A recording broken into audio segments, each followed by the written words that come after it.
अस्सलाम वालेकुम रहमतुल्लाहि व बरकातुहू। मेरा नाम शाकिर रजा खान है और आप इस वक्त देख रहे हैं इनकलाब समाचार। इनकलाब समाचार पे जो हमारी सीरीज चल रही है टॉक शो की, उस सीरीज का नाम है उम्मीदवारी पे दावेदारी।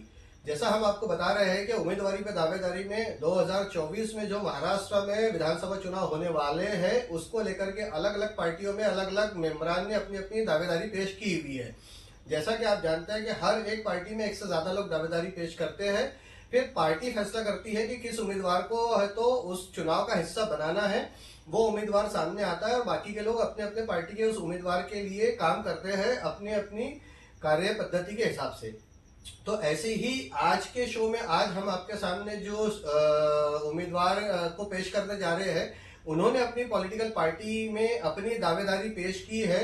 वो पॉलिटिकल पार्टी में क्या रुकन रखते हैं, क्या उनकी हैसियत है, क्या उनका पॉलिटिकल सिनेरियो है, क्या विजन है, पार्टी पॉलिटिक्स लाइन क्या है और लोकल पॉलिटिक्स क्या है, उनके कॉन्स्टिट्यूंसी को लेकर उनके बारे की क्या विचार है, ये सब कुछ आज हम उनसे जानेंगे। तो आइए सबसे पहले हम आपसे तारुफ कराते हैं उस शख्सियत का। वैसे तो वो शख्सियत अपनी कॉन्स्टिट्यूंसी में अल्हम्दुलिल्लाह काफी ज्यादा फैमिलियर है, काफी लोगों में मिलनसारी है, काफी लोगों से मिलने जुलने वाले लोगों में शुमार उनका आता है। हर एक चौथा पांचवा शख्स उनको बहैसियत शख्सियत जानता ही है। तो बहैसियत शख्सियत जानने के नाते साथ साथ में अब वो आगे बढ़ रहे हैं अपने सियासी सफर को लेकर के। तो इनकलाब समाचार का ये प्लेटफॉर्म उन्हें आपके सामने एक सियासतदान के रूप में पेश करने जा रहा है। तो आइए मिलते हैं शाहिद रंगूनवाला से, जिनको आमतौर से शाहिद नूरा के नाम से जाना जाता है। तो शाहिद भाई अस्सलाम वालेकुम और बहुत बहुत शुक्रिया आप हमारे स्टूडियो तशरीफ लाए। बहुत बहुत शुक्रिया, आपने भी हमें यहाँ बुलाया और अपनी बात रखने का मौका दिया, इसके लिए मैं आपका भी शुक्रिया अदा करता हूँ। बिल्कुल, जज़ाकल्लाह खैर।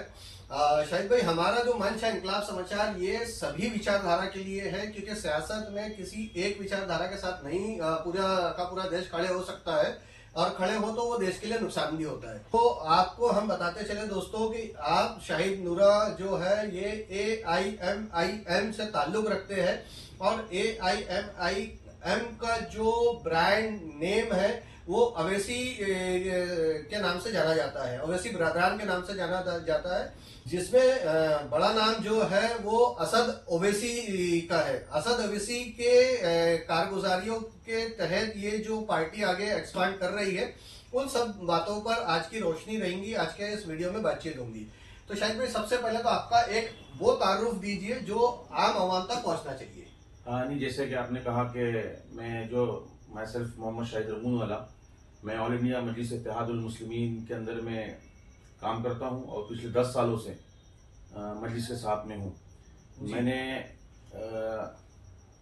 स्टार्ट से लेकर इन 10 सालों के अंदर में विधानसभा लेवल पर, शहर लेवल पर, जिला लेवल के ऊपर में पार्टी का काम किया। अभी फिल वक्त मैं हमारे जो महाराष्ट्र के प्रेसिडेंट है इम्तियाज जलील साहब जी, उनकी क़यादत में और उनके देख रेख के अंदर में उन्होंने मुझे 1.5 साल पहले विदर्भा का जिम्मेदारी दिया और आज पूरे विदर्भा के अंदर में पार्टी को मजबूत करने का कार्य मजलिस इत्तेहादुल मुस्लिमीन के माध्यम से हम कर रहे हैं। यानी विदर्भा के अध्यक्ष के रूप में आप कार्यरत हैं। बिल्कुल जी। तो जैसे कि पिछले 10 सालों के अंदर में मजलिस इत्तेहादुल मुस्लिमीन जो महाराष्ट्र के अंदर में एक्सपांड हुई है जी, और एक लोगों की चाहत है, लोगों की ये है कि मुसलमानों के पास में अभी तक कुछ ऑप्शंस नहीं था, उनके पास में 2 ही चीजें थी, कांग्रेस के अलावा उनके पास कोई ऑप्शन नहीं था, मगर मजलिस इत्तेहादुल मुस्लिमीन लोगों के पास में ऑप्शन बनकर आई है और बहुत खुलकर लोगों ने इसको सपोर्ट भी किया और लोग इसको एक्सेप्ट भी कर रहे हैं जी। तो यही है कि मजलिस को किस तरीके से आगे बढ़ाना और मजलिस को लोगों के बीच में ले आने का काम मजलिस इत्तेहादुल मुस्लिमीन के माध्यम से हो रहा है जी। अल्टीमेटली चुनाव आते हैं, चुनाव लड़ना भी एक पॉलिटिकल पार्टी का काम है जी। तो 2017 के अंदर में भी कॉर्पोरेशन के चुनाव के अंदर में हमने विदर्भा के अंदर में इलेक्शंस लड़े थे, नागपुर में भी इलेक्शन लड़े थे जी। उसके बाद 2019 के अंदर में विधानसभा में चुनाव लड़े। इसी तरीके से भी 2024 का इलेक्शन है। हम कोशिश कर रहे हैं कि हम किस तरीके से मजलिस इत्तेहादुल मुस्लिमीन के उम्मीदवारों को जिताकर हाउस के अंदर भेजे ताकि हमारी आवाज वहां पर जाए और हम जो राजनीति कर रहे हैं, दबे कुछ लोग, ओबीसी, मुस्लिम्स, दलित, पिछड़े लोगों की जो लोग दबा कुचला जो तबका है, हम उसकी राजनीति कर रहे हैं। हम चाहते हैं कि उनकी आवाज को ऐवानों में पहुंचाया जाए जी। तो शाहिद भाई, जैसा आपने बताया कि आप 10 साल से नागपुर में मजलिस के साथ में मजलिस का रुकन बन के मजलिस के लिए काम कर रहे हैं, तो ये जो 10 साल का आपका सफर रहा है, तो मजलिस के क्या डेवलपमेंट रहे हैं इन 10 सालों में? नहीं, जैसे कि देखा, आज जो आपकी कॉन्स्टिट्यूंसी के हिसाब से बात करेंगे, आपने मध्य नागपुर से अपनी दावेदारी रखी है, आप मध्य नागपुर से MIM के उम्मीदवार हो सकते हैं, तो उस कॉन्स्टिट्यूंसी के ताल्लुक से बात नहीं, जैसे कि शहर पॉलिटिक्स या विदर्भ पॉलिटिक्स को नहीं, जो मध्य नागपुर की जो पॉलिटिक्स है, पिछले समय जब 2017 के अंदर में हमने वहाँ चुनाव लड़ा था, कॉर्पोरेशन के चुनाव हम लड़े थे जी, तो उस कॉर्पोरेशन के चुनाव के अंदर में हमें 2 प्रभागों के अंदर में अच्छी खासे वोट्स मिले थे, तकरीबन 18-19 हजार वोट्स हमने उसके अंदर में लिया था। 2 प्रभाग या 2 वार्ड? दो प्रभागों के अंदर अच्छा। में, एक मोमिनपुरा प्रभाग, दूसरा बालदारपुरा प्रभाग, जो उसके अंदर हमने वोट लिया था। उसके बाद में 2019 के अंदर में हमने, तो वो कितने वोट रहे 2 प्रभाग में जो आप लोग ने MIM ने लिए थे? उसके अंदर में तकरीबन 15-16 हजार वोट हमने उसके अंदर में लिया था। हमारे 4-5 कैंडिडेट्स हमारे उसमें लड़े थे जी। उसके अंदर में, उसके बाद में और दो कैंडिडेट हमारे सेकंड नंबर पे रहे थे, जो हम मोमिनपुरा जो प्रभाग है जी, वहाँ पर हमारे कैंडिडेट सेकंड नंबर के ऊपर में रहे थे जी। उसके बाद 2019 के अंदर में विधानसभा चुनाव के अंदर भी मजलिस इत्तेहादुल मुस्लिमीन कॉन्टेस्ट करी थी, तकरीबन 8,500 वोट हमको वहां से मिले जी। तो यही सब चीजें थी, और 2019 के मुकाबले 2024 के अंदर में सिनारियो बहुत बदल गया। 8,500 वोट 2019 विधानसभा में मध्य नागपुर से लिए थे जी। 2019 के बाद से अभी 2024 के अंदर पार्टी बहुत एक्सपांड हुई है जी। हमने लोगों के बीच में आके बहुत सारे काम किए हैं। 2019 से लेकर 2024 के बीच में बहुत सारी चीजें हुई, ट्रिपल तलाक का बिल आया, मजलिस इत्तेहादुल मुस्लिमीन खुलकर उसके अंदर में काम किया। उसके बाद में आपने देखा होगा CNRC के जो आंदोलन था, मजलिस इत्तेहादुल मुस्लिमीन के लोग उसको लीड कर रहे थे हर जगह जाकर जी। उसके बाद में कोविड के जब समय आया जी, जब जिस समय लोगों ने, जो पब्लिक रिप्रेजेंटेशन है, उन्होंने सड़कों पे आकर लोगों के लिए काम करना था, वो अपने घरों में बैठे थे। मगर आपको मैं बताता हूँ कि मजलिस इत्तेहादुल मुस्लिमीन के जो कार्यकर्ता थे घर घर तक जाकर लोगों की मदद कर रहे थे और लोगों के हाल जान रहे थे। पॉलिटिकल पार्टी जा रहे थे या बहैसियत शख्सियत जा रहे थे? नहीं, अगर मोहम्मद शाहिद रंगूनवाला अगर कहीं जाता है, अच्छा, तो मैं पॉलिटिकल पार्टी से बिलोंग करता हूँ जी, तो मुझे वहाँ बताने की जरूरत नहीं है कि मैं सोशल वर्कर हूँ। एक एक्टिविटी जो मोहम्मद शाहिद रंगूनवाला की है वो MIM की एक्टिविटी में देखी जाए। MIM, क्योंकि मैं एक पॉलिटिकल पार्टी को बिलोंग करता हूँ, तो वही अगर मैं कहीं जा रहा हूँ तो उन्हें तो ये पता है कि एक पॉलिटिकल पार्टी का बंदा है। मगर मजलिस इत्तेहादुल मुस्लिमीन की जो एक खासियत है, मैं आपको बताऊं कि हम राजनीति बहुत कम करते हैं। कोविड पीरियड में तो हर वो शख्स बाहर निकला खिदमत के जज्बे से। ज्यादातर तो मुसलमान ही रोड पे आए खिदमत करने के लिए, खिदमत गुजारियां दी है। आप चाहे मुर्दों को जलाना हो, दफनाना हो, दवाखाना ले आना हो और कोविड सेंटर्स में खाना खिलाना हो, तो हमने तो नागपुर में एटलीस्ट ये सीन देखा है कि ज्यादातर मुस्लिम इसके अंदर में जो लोगों ने आके खुल के काम किया, मैंने आपको पहले ही कहा कि दूसरी पॉलिटिकल पार्टी के लोग जो थे घरों के अंदर बैठे हुए थे, या तो उसके अंदर में सोशल वर्कर काम कर, या तो सोशल वर्कर काम कर रहे थे, या तो मजलिस इत्तेहादुल मुस्लिमीन के कार्यकर्ता उसमें अंदर काम कर रहे थे। अब ये लोगों का नजरिया है कि वो हमें किस नजर से वहाँ देख रहे थे, वो ऐसे पॉलिटिकल पार्टी देख रहे थे, प्रेजेंट कर रहे हैं। मैंने तो आपको पहले ही कहा कि हम लोग बहुत राजनीति एकदम आखिरी के दर्जे में करते हैं, मगर हमारा पहला मोटो जो है वो समाज सेवा का होता है। ऐसे मोहम्मद शाहिद रंगूनवाला, मैं जो आपको बता रहा हूँ कि हमने कोविड के अंदर में जाकर लोगों के लिए काम किया, तो हमने जाके लोगों का दिल जीता है जी। लोग आज भी लोग जब हमको मिलते हैं तो याद करते हैं कि हाँ, हमारे फलाने एक्सपायर हो गए थे, उन्हें आपने ये किया था, हमारे फलाने को बेड नहीं मिला था, आपने दिला के दिया था।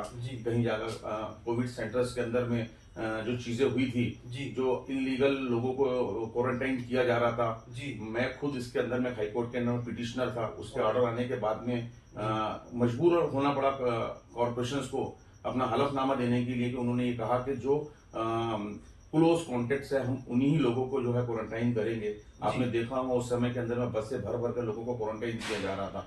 तो ये सब काम मोहम्मद शाहिद रंगूनवाला ने as a social worker, as a politician वहां किया है। तो आज लोगों के दिलों के अंदर में नजरें बनी हुई है।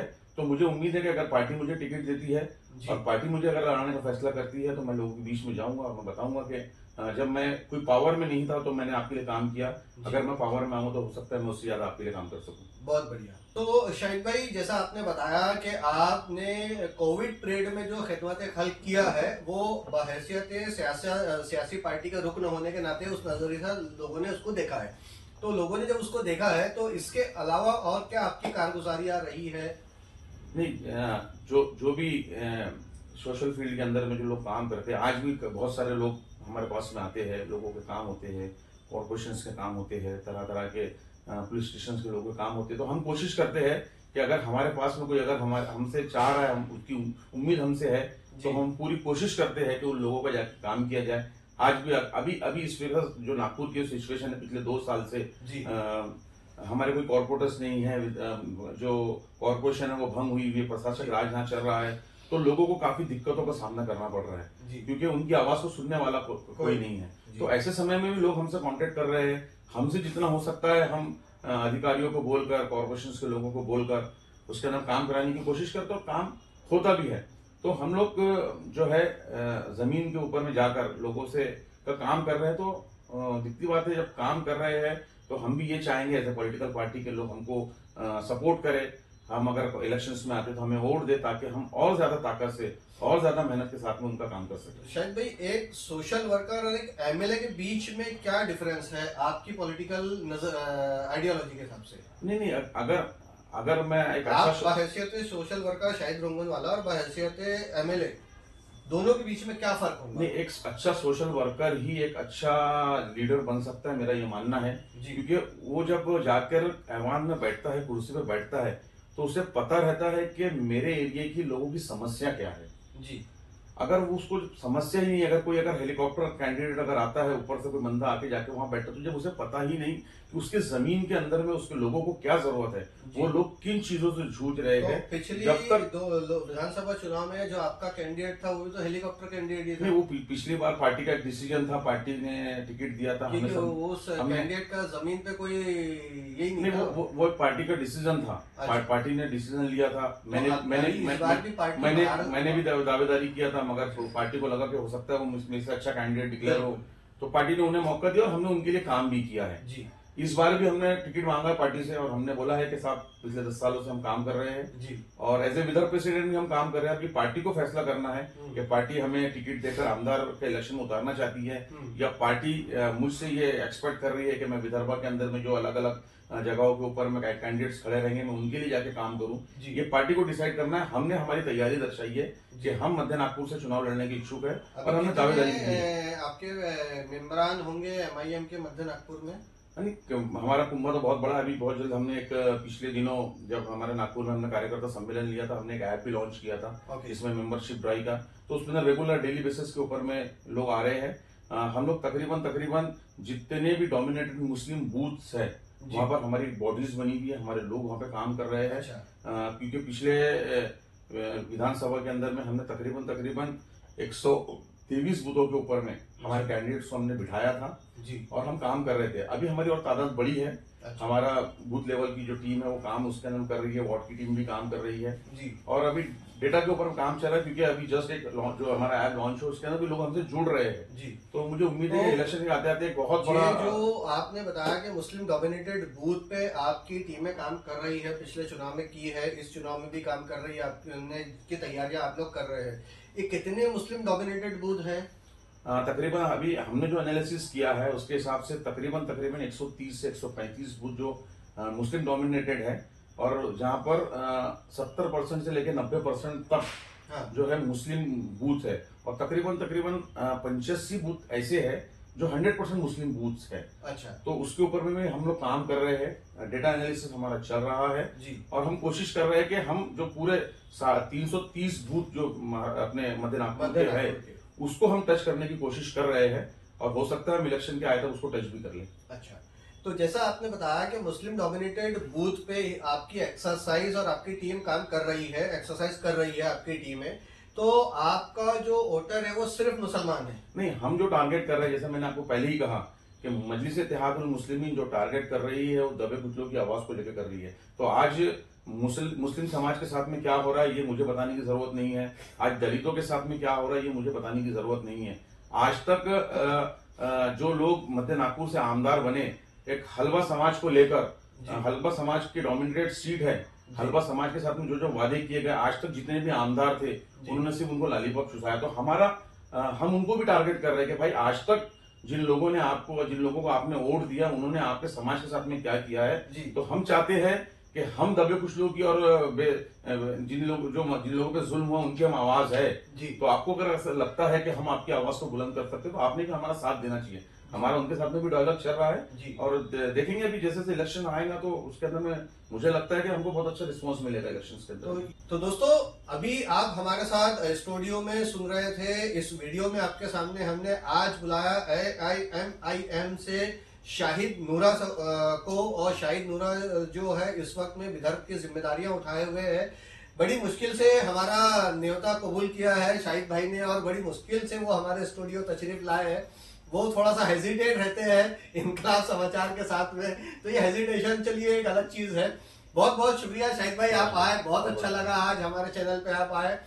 हम चाहेंगे शाहिद भाई कि आप अपनी पार्टी से अलग अलग प्रवक्ताओं को, अलग अलग मेंबरान को भेजते रहा कीजिए इनकलाब समाचार पे, ताकि इनकलाब समाचार के प्लेटफॉर्म से भी आपकी बात जो है वो जमाने तक, हमारी ऑडियंस तक, हमारे जो दर्शक है उन तक पहुंच सके। और आपने जैसा कि अपने बारे में बताया, अपनी पॉलिटिकल आइडियोलॉजी के बारे में बताया, तो दोस्तों हम आपको ये बताते चले कि ये जो शो है उम्मीदवारी पे दावेदारी, इसका मकसद ही है कि हम उन उम्मीदवारों को आपके सामने पेश करें जो उम्मीदवार अपनी अपनी कॉन्स्टिट्यूंसी में अपनी अपनी दावेदारी अपनी अपनी पॉलिटिकल पार्टियों के अंदर पेश कर रहे हैं, या दावा ठोक रहे हैं, या दावेदारी कर रहे हैं। तो ताकि आप लोग अलग अलग लोगों को जान सके, सोचने समझने का आपके सामने एक मौका बने, और अलग अलग विचारों को भी समझना जरूरी है। बहुत बहुत शुक्रिया, आप हमारे स्टूडियो तशरीफ लाए, जज़ाकल्लाह खैर। अल्लाह आप सबकी को आफियत के मामले करे आप सबके, और जो आपकी नेक ख्वाहिशात है आप सबकी वो नेक ख्वाहिशात पूरी करे अल्लाह तबारक व तआला। ये हमारी हर किसी के लिए दुआएं है। किस्मत आजमाते रहिए, अल्लाह कब किससे क्या काम ले लेना है तो अल्लाह ही बेहतर जानता है कि कब किससे काम लेगा। दोस्तों, इस सेशन में हमने शाहिद भाई को आपके सामने जो बातचीत रखी है शाहिद भाई के साथ, वो सिर्फ और सिर्फ उनकी उम्मीदवारी को लेकर के है। जब चुनाव का पारा चढ़ेगा, हम चुनावी मुद्दों पे जब बात करते उतरेंगे तो चुनावी सवालों के साथ शाहिद भाई के साथ एक बार फिर से रूबरू होंगे और उस पर बात करेंगे। तो अपना बहुत बहुत ख्याल रखें, अपने पड़ोसी का बहुत बहुत ख्याल रखें। चुनाव आते हैं चले जाते हैं, भाईचारा, प्यार, मोहब्बत हमेशा कायम रखिए। एक दूसरे के लिए नफरत मत पालिए। 15 दिन का चुनाव, 15 दिन के बाद सारी जिंदगी आपकी है।